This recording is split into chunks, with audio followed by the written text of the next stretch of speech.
take her to the moon for me. Okay?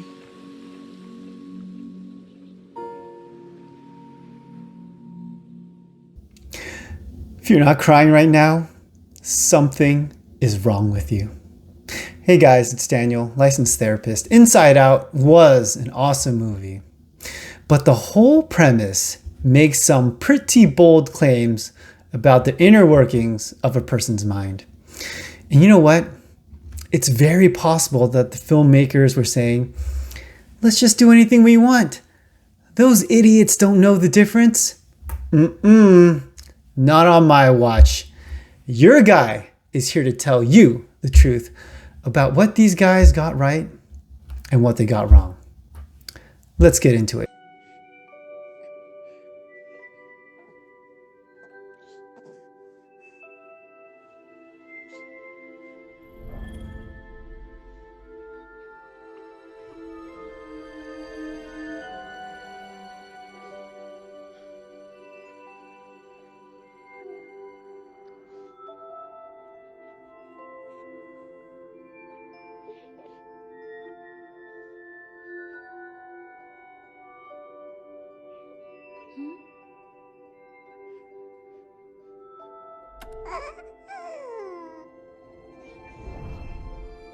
And there she was.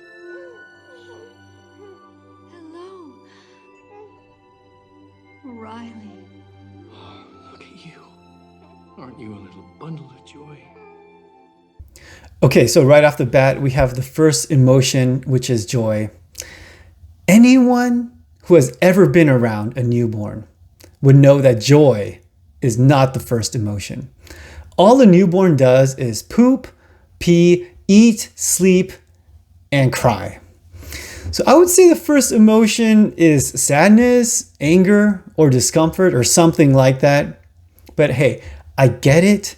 They needed to introduce joy as the main character for the purposes of storytelling, so we can let that one slide.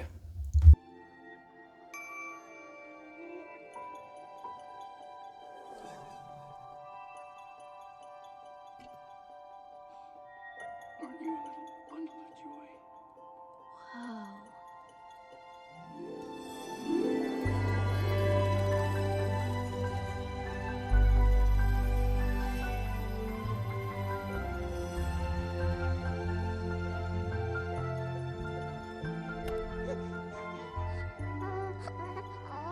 It was amazing.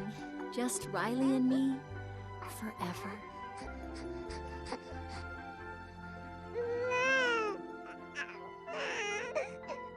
For 33 seconds. I'm Sadness. Oh, hello. I'm Joy. So, can I just, if you could, I just want to fix that. Thanks. Sadness joins the psyche, and they are pushing this button that causes Riley to act and have a real big problem with this. Emotions are things that are felt, and they certainly can influence us, but they do not cause us to do anything. If someone cuts you off, you get angry, and you can give them the finger, or you could just do nothing. You can feel the emotion and not actually do anything. You know why? Because the emotion is not in control. Well, Daniel, what is in control?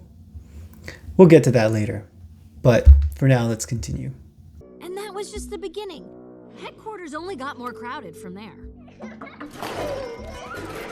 Very nice. Okay, looks like you got this. Very good. Oh, that's sharp turn! Ah, look out! That's Fear. He's really good at keeping Riley safe. Easy, easy, huh? Hi, back! Oh, we're good. We're good. We have memories being created here, and each memory has a color indicating that memories and feelings are linked. And on the surface, that appears right. And it is partially true, but not completely. Feelings and memories do often get associated together, but guess what? We have control over that association to a certain extent. And that's illustrated through how we treat trauma. Trauma happens when we have an association between a memory and an intense feeling of pain or fear. The way that we treat that is to break that association between the memory and the feelings, because a memory is just a memory. A memory can't hurt you. And to be fair, spoiler alert, at the end, the movie does that a little bit, but just because a memory is a sad one does not mean that it has to always be that way. Thank you. Thank you very much. And we're back.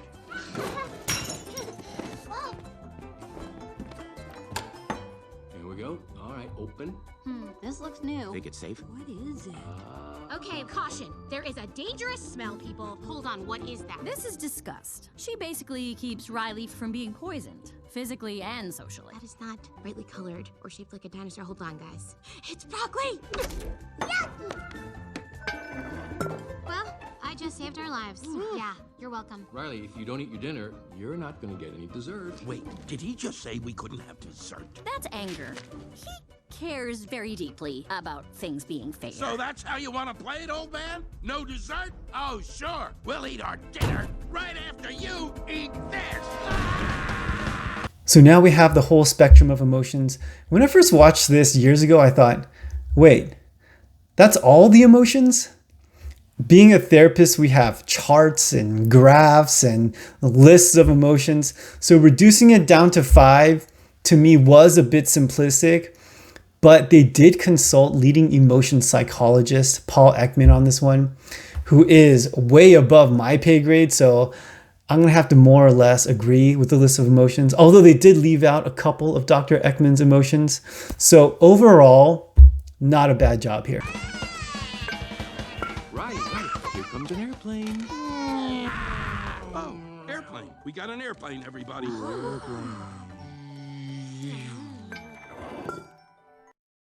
So here's my big gripe with their proposed structure of the human psyche. Emotions are not in control, despite what some people think. We are in control, or as Freud would call it, the ego. What is missing in this cute little illustration is a little you at the control panel. And who else is in the room? They're not emotions. Emotions are simple things. They are not sophisticated enough to be personified. So what we have in the room are different objects or voices or mental representations created from relationships and experiences. You ever just eat a bunch of candy for dinner? I say this to kids all the time. When you grow up, you can eat candy and ice cream for dinner every night if you want to. But you won't be able to because your mom will be in your head telling you that you're going to get sick, your teeth are going to rot, you're going to become weak, etc. The object of mom, which is created from the experiences with mom, is in there informing the ego or the little you at the control panel what to do. And hey, if you really want to, you can ignore it. But we all know that that wouldn't be a good thing. So what do we do with this information? We can take control of our internal world because guess what? We can control the objects in our mind. We can eliminate destructive ones. We can create positive ones. But first of all, we need to analyze the current voices and look at what they are telling us. Does this object tell us things that result in something good? Or does that voice perpetuate a toxic pattern in our life? And that's what I do with a lot of my clients. I examine the different objects formed from their experiences, and we examine if those voices are positive or negative. If it's positive, great. Let's listen to it. If it's negative, we kick it out of there. If nothing is positive, then we need to develop a voice. Let's get personal. I hate the cold. Whenever I felt cold, I could hear my mom telling me that I was gonna get sick. And then I would get irritable or scared, or I would complain. But whilst perusing the interwebs, I came across the Liver King. And he said that the cold was good, and then it makes you strong. And he called me an apex predator or something like that. So now sometimes I turn on the cold water at the end of my shower.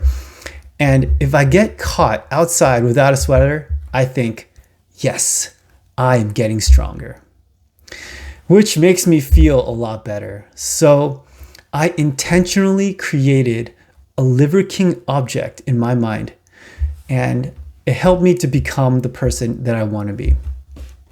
But I want to create a voice. I want to create an object of a really awesome person in you. Who's that voice? Who's that object? Who's that person? It's yours truly. When my clients tell me I can hear you in my head telling me that I could do it, I know I did my job. And that is partially why I make these videos in the first place.